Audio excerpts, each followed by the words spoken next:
I want to be constructive and I want to engage with this committee constructively and be as helpful as I can to you and your colleagues. I'm very glad to hear that, Minister, but asking for questions about how many people have been returned who have arrived in small boats is not the kind of thing that I would expect to have to give notice of to the Home Office. If you come before a committee, we are going to ask you those questions. We all know this is a really topical issue. We're all concerned about it. We all want to know. So I think that my clerks give a full explanation of what the committee is likely to want to discuss when we have ministers in front of us. I don't think you need to have the specific question of exactly what we're going to ask, because you're grown-ups, you're politicians, you've been around, you know what the issues are. Lee Anderson. Well, thank you, Chair. And I'd like to welcome the ministers to their new roles. Thank you. But I'm not going to hold back, ministers, and welcome Mr. Hobbs. Now, look, we sat here a couple of weeks back with the permanent Home Secretary and his assistant, and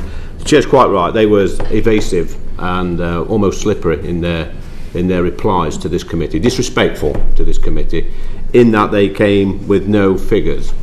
Now, I think it's a little bit disrespectful, Dan, Mr. Hobbs, that you must have actually watched that meeting or looked at some of it, and you saw the questions that were asked, and you're being asked the same questions now, and you still don't have the answers.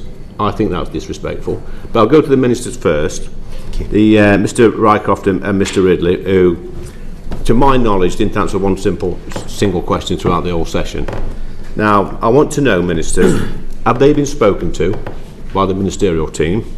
If they have, what conversations have you had?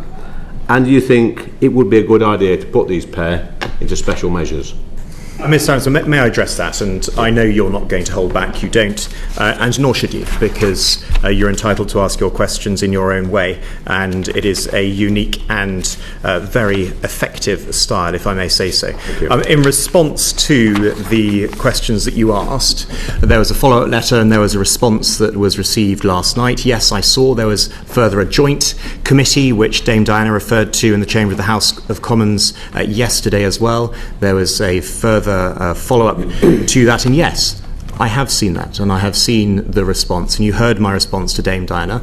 My view and the way I've always conducted myself is to be professional, to be prepared for meetings, for colleagues, to be respectful to colleagues. But I do caveat that with, from time to time, there will be very specific questions that are asked, whether of officials or whether of ministers, and I'm not going to sit here and say I've got an answer when I don't, respectfully, Mr. Anderson, whether to you or to anyone else. I agree with you. If you ask questions 2 weeks ago to which you have not had a satisfactory answer, then I'll make sure that does not happen again. Okay, do you think it may be a good idea? Because if I was in the Home Office, and thank goodness I'm not, but if I was working on this, there would be a weekly total of returns or a monthly total, so the whole department knows exactly what's going on. Would that be a good idea? My instinctive reaction is yes. Thank you.